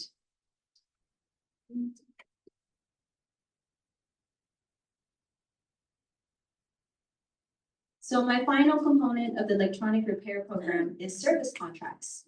So service contract is a contract in writing to perform over a fixed period or a specific duration services related to maintenance, replacement, or repair of electronic or appliance. So when you go to Best Buy, they always try to sell you a service contract. So this is what the extended warranty contracts are like. The Bureau is here to make sure that when they offer you those extended service contracts, it complies with the state law. So the main thing to know about the service contracts when you purchase them is, what are the basics? What do the contract cover and what don't they cover? When you want to know when the contract starts and when it ends. You also want to know the limitation of the liability and your responsibility as a contract holder. You might also have the right to see the terms and conditions prior to purchasing the service contract. And you have a free look period for 30 days for electronic and liquid appliances, or 60 days for other covered products. And you can request to cancel the service and receive a full refund of the purchase price if you cancel within the time period.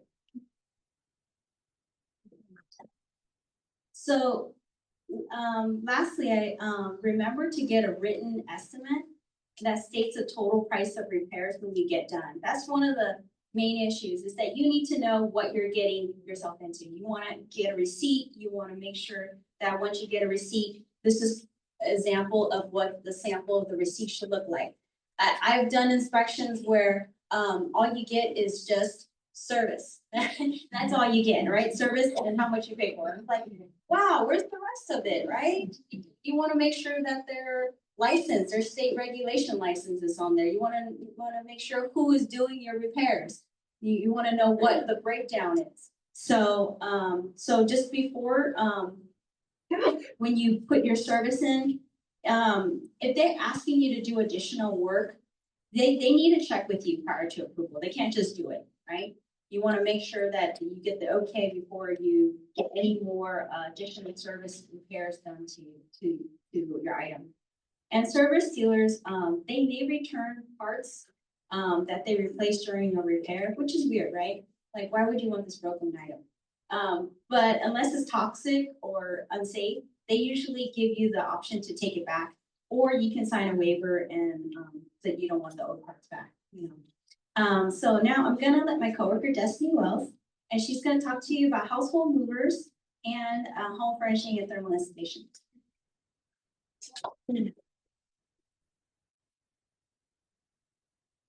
Thank you, Mary. So I'm gonna take it home today. I know we're actually running short on time here. But one of the things we also cover at the Bureau is the household mover industry. So let me go to that slide.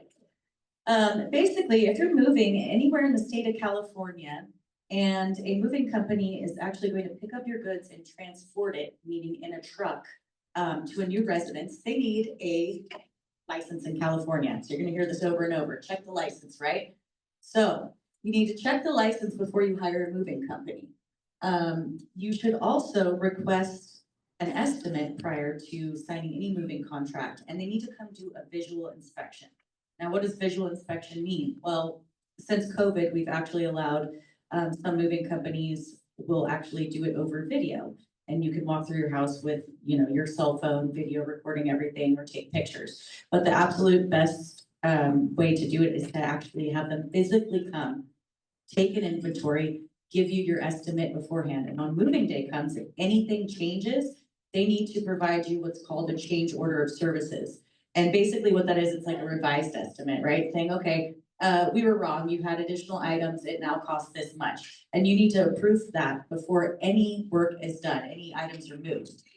And so what you want to do is make sure you get multiple estimates, just like anything. If something sounds really, really low, and your other estimates were a little bit higher, it's probably because they're going to bait and switch you when they get there, meaning they're going to quote you a low price, they're going to show up on moving day, and then they're going to extort additional money out of you. And this actually, unfortunately, happens a lot. Again, this is going over moves into or out of California. They need our license, but they also need a registration with the Federal Motor Carrier Safety Administration, also known as FMCSA. So if you're moving in or out of, they need two licenses. Essentially, they need the California one and they need the federal one. And this is really important because we have a lot of fraud that occurs in the moving industry. So some things that you can look out for are advertisements on the website that are misleading, websites that don't have a permit number, or maybe they have a number and you look it up on our website and it's suspended or revoked, or perhaps they've had disciplinary action in the past. That will also be reflected on our website. Anyone that's requiring a payment up front or an extremely large cash deposit is something to be aware of. That's very suspicious. Again, visual inspection must be done. If they're giving you an estimate without a visual inspection, I can guarantee it's going to be wrong. Also, make sure that your moving documents have all the necessary information, your information, the moving company's information, the permit number, the expected move date, and a very, very descriptive inventory to protect yourself in case of loss or damage. Okay, so now we're going to move to home furnishings and thermal insulation. Basically, what does this break down to?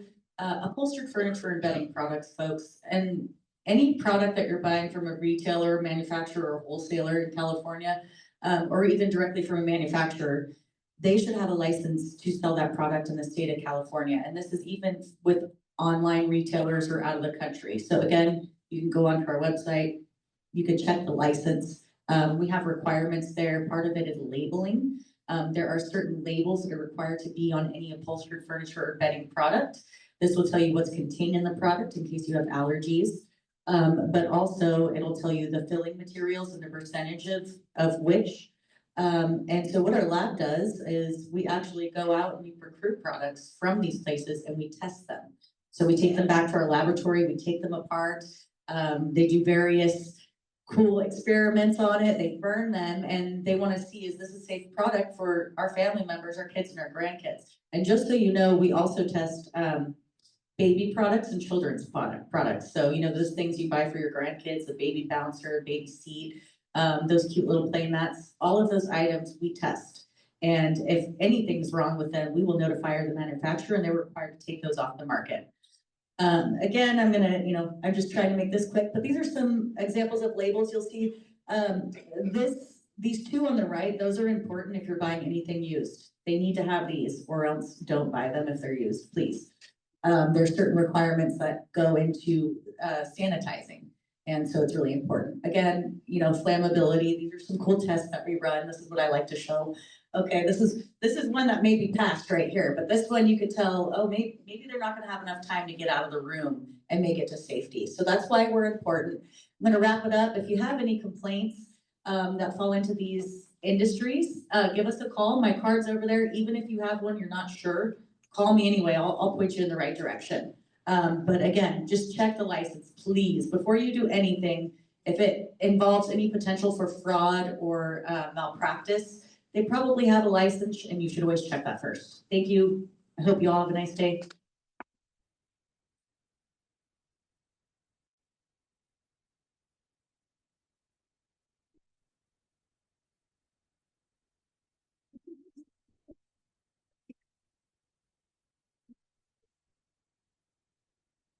All right, so we're going to do a bit of Q&A here, but let's give a big round of applause for all of them. Thank you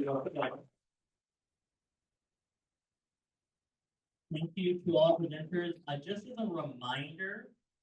Just as a reminder, we will be sending out all of the slides again. I know there was a lot of information on there, a lot of contact information, emails, websites, but we will be sending that out.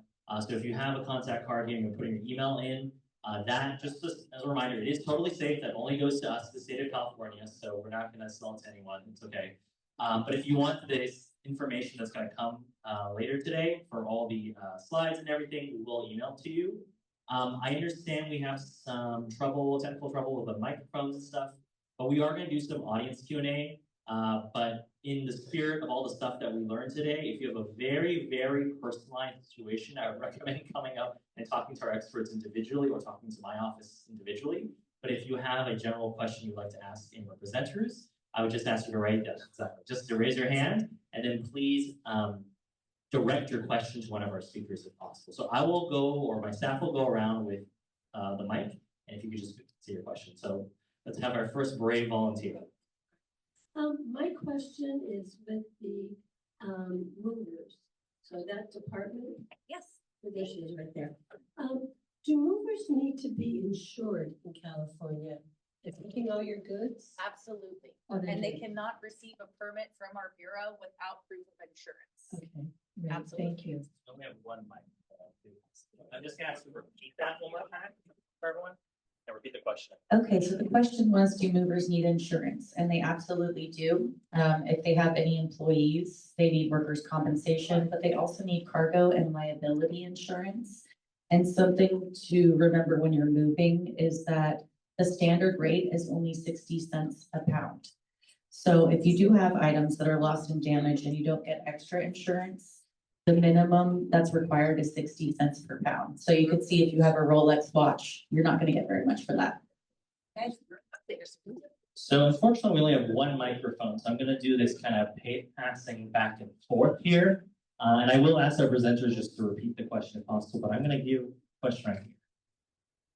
Hi, so I have actually just two things. One, this morning, we found out that my father-in-law had mailed out a check, went to the post office, mailed a check with a birthday card.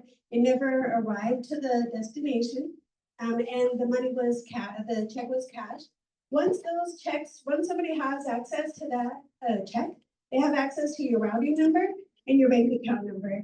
And so you guys have to be really, really, really careful about that, because then those people can also scam you by selling your bank account information elsewhere. So, things to be really, really careful. And my question would be for the contractors, so when we're talking about having work done at our home, right?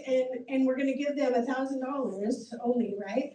Then I don't wanna give them cash. I also don't wanna give them a check, because now I've handed them my checking account information. And so what is the best way that we could pay that $1,000 without putting our bank account at risk for a nefarious contractor? All right, so the question is about if you have contractors, what's the safest financial way to get a large amount of payments? So I feel like this one should be the Well, financing was never my strong suit in college. But the bottom line is, if it's a reputable contractor, you have no worries about fraud. Okay? If you have a reputable contractor, of course, before you gave them money, you've already investigated whether he's a reputable contractor. Once you gave him the money, it's too late, people.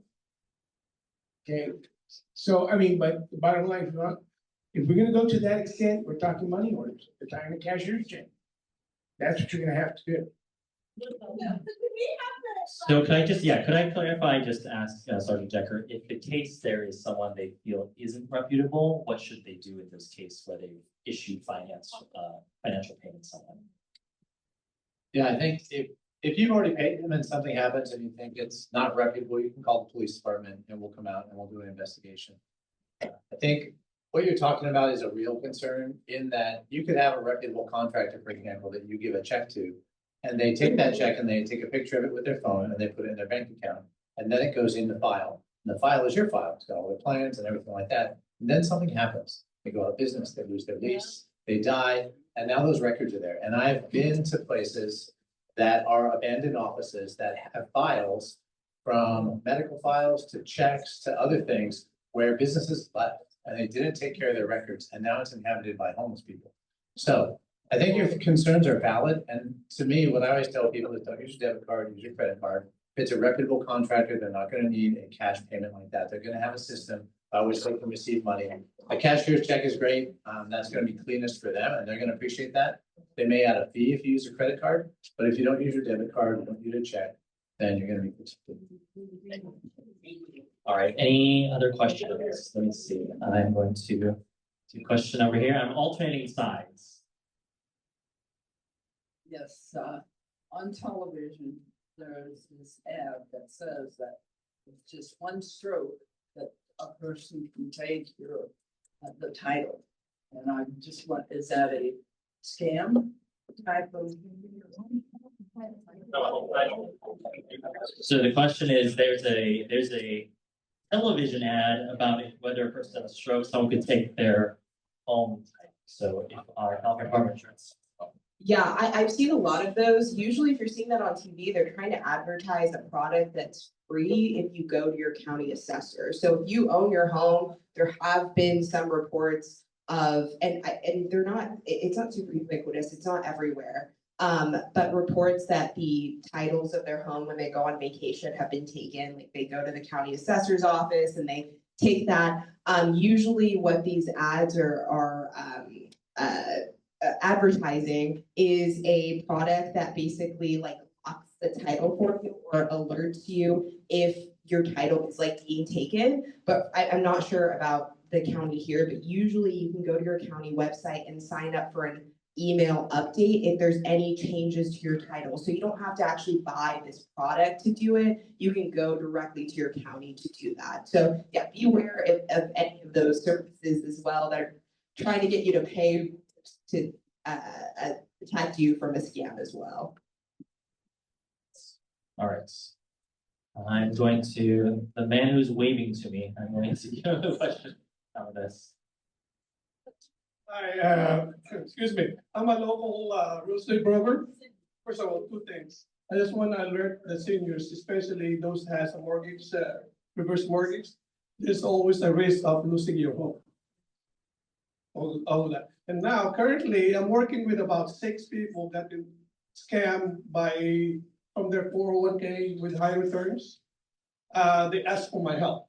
So what's the steps they need to do to, because unfortunately I know the scammers.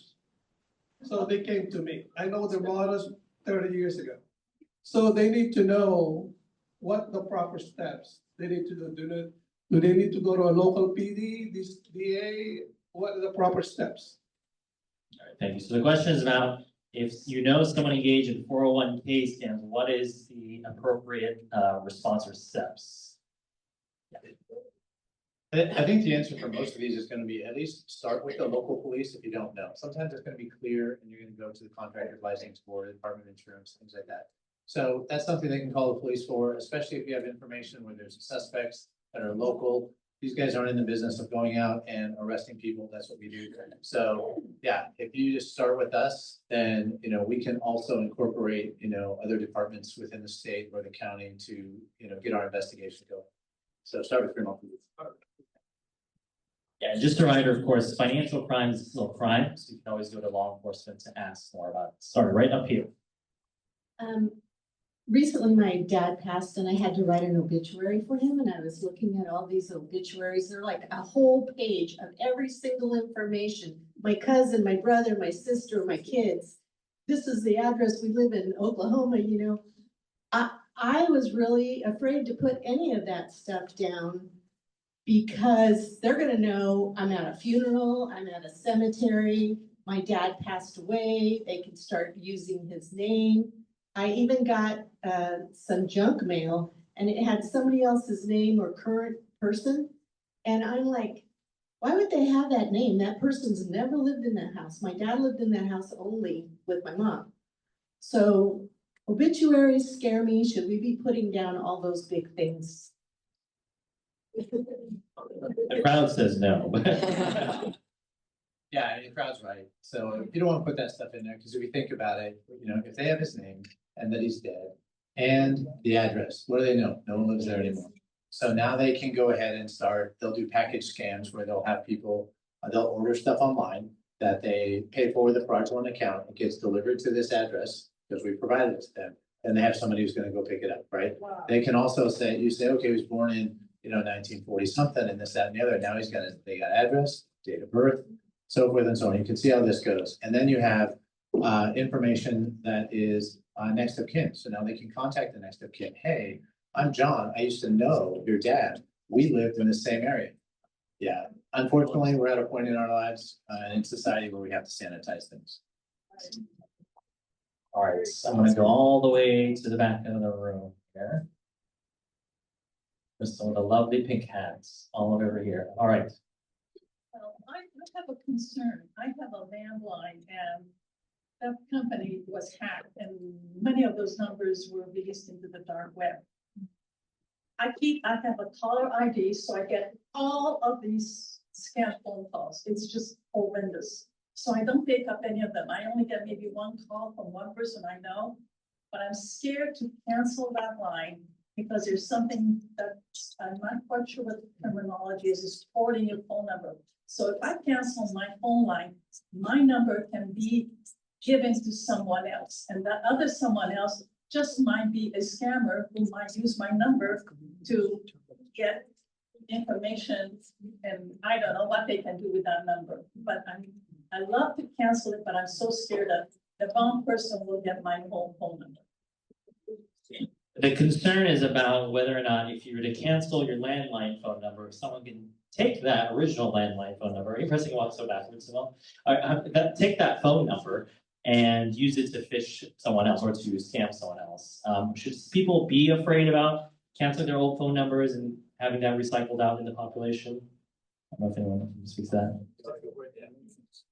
So, short answer is yes, someone could take your phone number if you cancel it. But if you want to move from a landline to a mobile device, most mobile carriers will take your old number. There's a fee associated with it, but keep your number that way.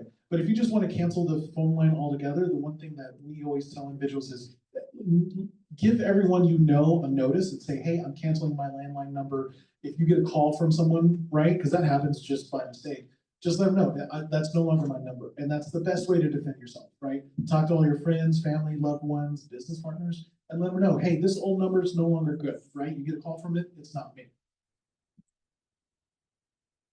And yes, on the part about porting your landline number to a mobile phone, which, you know, I recommend because most people nowadays use mobile phones and you don't have to pay for the landline. On your mobile phones too, there should be a setting that basically is to mute unknown numbers. So, of course, many scam numbers are unknown numbers that are not in your contact book, basically. Not just when it says unknown, but literally numbers that you don't know about. So that's a way you can also get them to stop bothering you so much, which has happened a lot more since, frankly, the federal government, the SEC has changed some things out there.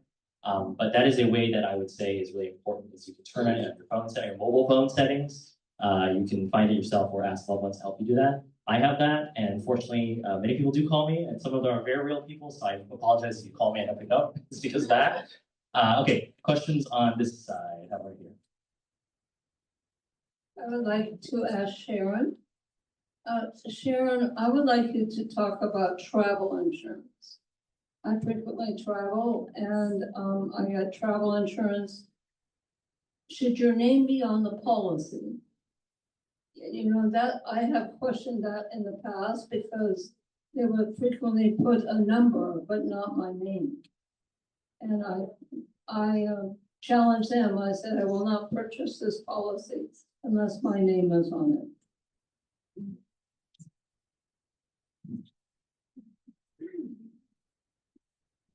Yeah, you're absolutely right. Your name should be on a policy if you want it to cover your, I don't know what you're buying that travel policy from, if it's through your airline ticket or exactly what that is. I can't tell you to buy insurance or not buy insurance. Those are, you know, personal decisions you're gonna have to take depending on your situation. But your intuition is right. Your name should be on that policy, right? And that goes for anything. If you want any sort of protection or to be able to have a claim, if you do need to use that, you want to make sure that it's in your name. So you're absolutely right about that.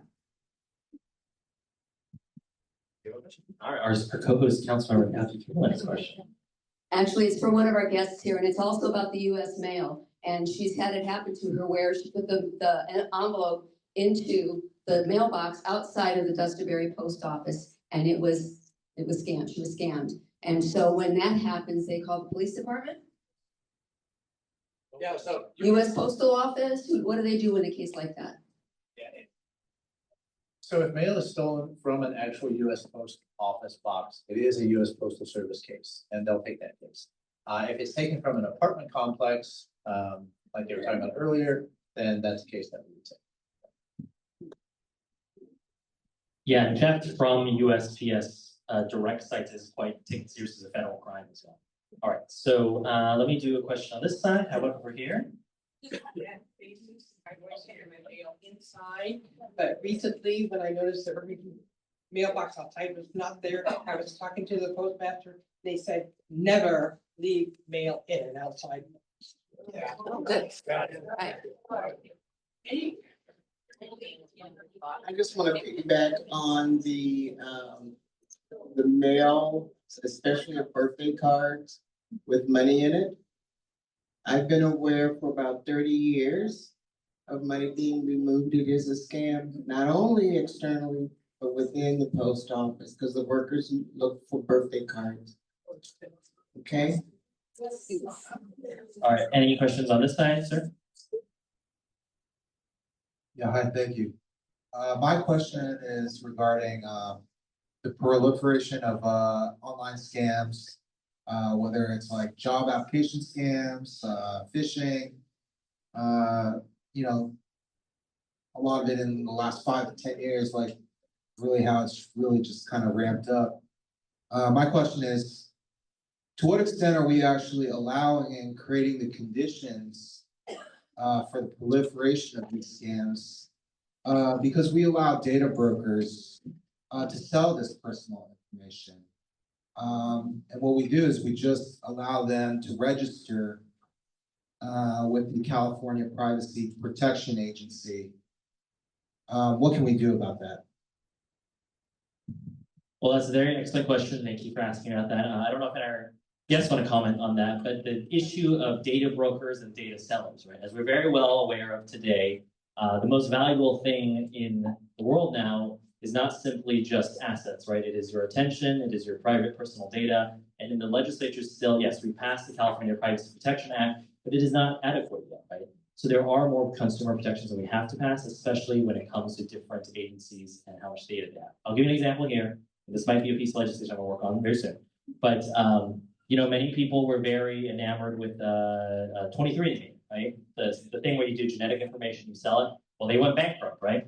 And then our own attorney general had to say, if you are worried, you need to go and delete your data now, because they had the ability, not through express consent, but just because there's storage of that data, to sell it off to third parties and maybe to recover their debt. And it is a problem. It's a very real problem we've identified, and it is a problem that I think my colleagues and I are going to be addressing more so in the next legislative session. So I don't. Shouldn't sign up for those things. Look, personally, when it comes to like 23andMe kind of thing, I have never done it because, frankly, there is no law saying that they do not have to obtain your consent to sell to another third-party entity. There is no law like that. So I personally have never done it, because if you do, we were just talking about genetic privacy here, is if you did it, your parents, your children, your direct descendants, you've sold everyone's genetic information to that, right? And we do not yet live in that dystopian era where, you know, your genetics determine your credit score yet, but you know, there is a possibility, right? I don't know if our guests want to comment on data brokers and stuff like that. So we actually work very closely with a California agency known as the CPPA, California Privacy Protection Agency. They're amazing. They're great. On their website, they have a list of all the data brokers, and you can actually, you have the rights. You have data protection rights, and you have the right to go to any platform that you used to be on and ask that your profile, as well as all data associated with it, is deleted. And the example that I share is like, if you have an old email that you no longer use, that's a high vulnerability for you, right? So my example, I have an old AOL account. I forgot the password. I can't get access to it, but if I could notify AOL, hey, please delete my old email and all the emails in there. There are services out there where you can subscribe. It costs money, and they'll remove you from data brokerages, but you do have the right to have your information removed from them. And that is important to remember, is California is one of the few states that has the right to delete. So basically, if you're not comfortable having your data on Facebook or something, you can just be like, hey, Facebook, delete my whole thing. It's all gone, right? Or take all my data and get rid of it. So that is possible. Well, I suppose, you know, it has to be recently going out of business when they still function. So when 23andMe happened, just for that example, they were in the process of becoming bankrupt, and of course, people could then go contact them. I don't, you know, if say a company was totally shuttered 20 years later, of course, you know, it's much more complicated, but when they're in the process of lifting. Question here? Before you go to Miguel, has to do with workers' comp. So I understand the importance of getting workers' comp, proof of workers' comp if you have the job done. But is that only when the contractor, the principal is employing others to work with them, or if the contractor himself, maybe it's a one-person job, you still, and that person is unit, you still need to get the workers' comp paid for that.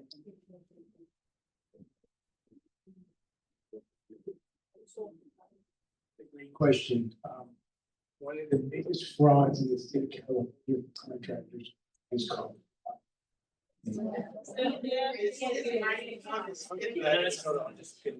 Okay, I'm almost kissing this thing. So the greatest fraud with contractors is workers' comp fraud. Okay, so if it's a one person, the state of California and the Contractors License Board has been working to make every contractor required to have workers' comp. Full stop. Okay. So there's absolutely, by 2027, whether you're doing a one-person job or a 20-person job, it will be mandatory for you to have workers' comp. Okay. So currently, the workaround is everybody's an independent contractor. And everybody's independent until somebody gets hurt. Right. And when they're hurt, they look to you to cover their losses. Okay, so just be careful. Is it an insurance certificate is your greatest protection? And one that you actually follow up and call the broker to make sure it's not expired, hasn't been redacted, hasn't been changed. Because insurance policies, they expire. So be careful. All right, so we are close to 4, so we'll do 2 more questions. This question up here. Hey, Miguel,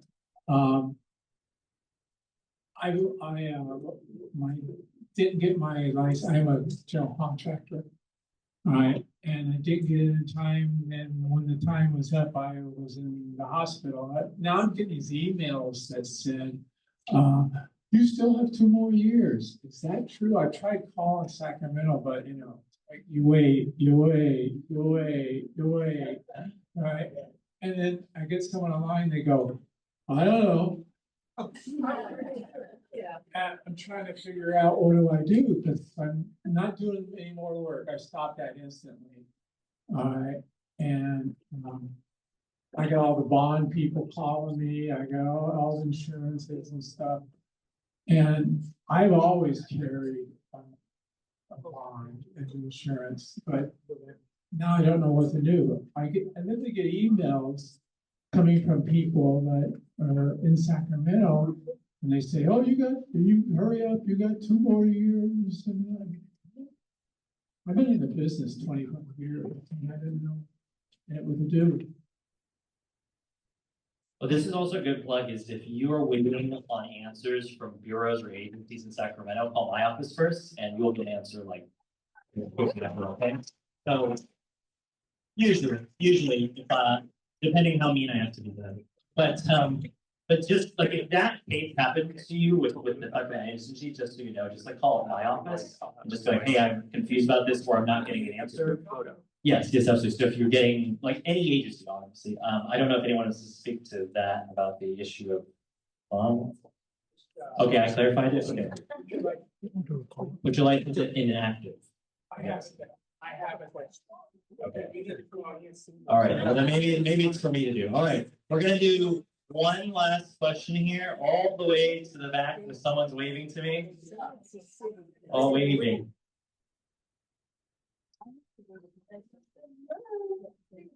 Hi, I'm Karen. I'm here in Fremont, it's 1956. I did the Boston accident.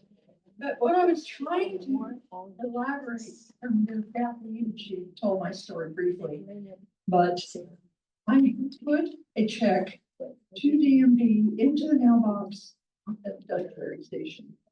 I usually drive by, drop in your money. Never in a million years did I ever think it would get stolen. So evidently the mailbox was compromised. Somebody took the check out of the mailbox. They put their name on it to the tune of $16,000. I just about flipped because my bank contacted me because the amount was so unusual. And so they were able to catch it. They did not, they caught it in time.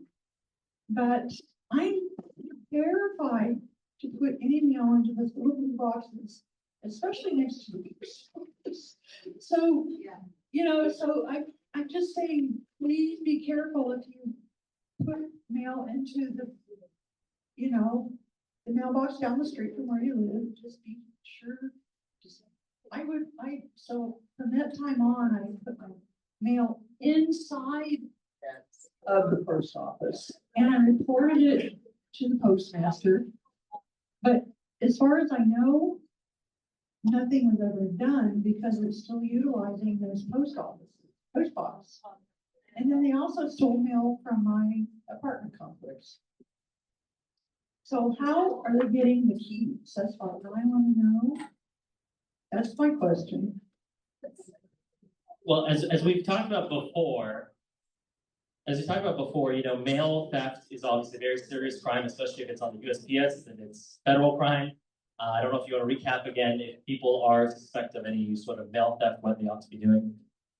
Yeah, I mean, so we did, Gosh, it was about a year and a half ago. We had 3 armed robberies back to back of postal carriers and they took their keys. So those boxes are not secure. The keys are universal through the boxes. And they've taken the keys for the apartment complexes on the same key ring at different times. So one of the things, one of my daughters just moved into a house that has a communal box. It's been stolen a bunch of times. We just got a repeal box. I hate to say it, but in terms of the check fraud investigation, you know, USPS may not investigate that and we might be able to. So we can take that canceled check, we can go to your bank, we can try and get records. We'll go back to where they tried to cash it. We'll try and get video of that and see if we can identify them that way. It's a challenge, but on occasion we can get video of the person. Sometimes the video is good enough to get them getting into a car, then we get a license plate, and the case unravels from there. So it is possible to investigate the check fraud part of that. Real quick, if your bank, ask your banker if he provides positive pay. So when you have a check, we had theft of $200,000 to $400,000 on checks that were washed, rewritten, and to vendors that we didn't know who they were. And the only reason we knew is the vendor called and that originally got the check written to, said, you haven't paid me yet. What are you talking about? I paid you last night. Yeah. And so we were able to stop the check, because the check came in. Every check that I write has to go through positive pay. And if you don't know the check, you don't know the person, you say, do not pay that. And they will stop the payment. Positive pay is a banking service that may be available to you on your checking account. All right, so I want to leave a couple minutes left because we are about time, but also if you have individualized questions for our presenters, I'm sure they'll take a couple minutes to answer some of those and get more contact information. But again, let's give a warm welcome or a applause again to all our presenters.